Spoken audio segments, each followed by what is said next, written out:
Hands up! Revolver দাও!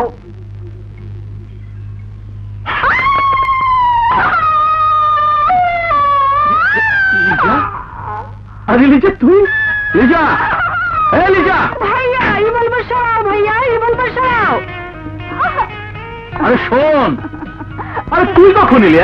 তুই যে আসবি আমাকে অন্তত একটা খবর তো দিবি। সারপ্রাইজ ভাইয়া, সারপ্রাইজ। ইস, কতদিন আমি নেই, ঘরের কি অবস্থা করে রেখেছো? সমস্ত ঘর এলোমেলো হয়ে আছে। জঙ্গলে থাকতে থাকতে তুমি সত্যিই জঙ্গলি হয়ে গেছো ভাইয়া। বাহিরে গিয়ে বসো। যতক্ষণ পর্যন্ত আমি ঘর ঠিক না করব ততক্ষণ বাহিরে থাকবে, একদম ভেতরে প্রবেশ নিষেধ। जो हुकुम मैम। ये सॉरी सॉरी।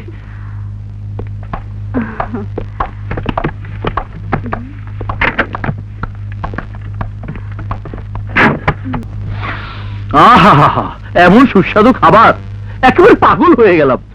কতদিন এমন মজার খাবার খাইনি। আচ্ছা, ওই যে ছেলেটা, কি নাম যেন তার? ও হ্যাঁ, মনে পড়েছে, রাজু। ও কেমন আছে রে? সে আমি কি জানি। আসলে ও তোকে খুব ভালোবাসে। ভাইয়া ভালো হবে না বলছি। জানিস, দেখতে দেখতে সময় কি করে চলে যায়। আমাদের বাবা মাও চলে গেলেন, সেই থেকে আমরা দুটি ভাই বোন এতিম হয়ে গেলাম। ভাইয়া, সেই ছোট্ট থেকে তোমার মায়া মমতায় বড় হয়েছি। তোমাকে ছেড়ে থাকতে আমার যে কত কষ্ট হয় তা তুমি জানো না ভাইয়া। নাও। তোকে ছাড়া আমিও থাকতে পারি না রে বোন, কিন্তু সময় তো কারোর জন্য বসে থাকে না। এখন তুই বড় হয়েছিস, সবকিছু বুঝতে শিখেছিস, এবার আবার সবচেয়ে বড় দায়িত্ব হচ্ছে তোকে বিয়ে দেওয়া।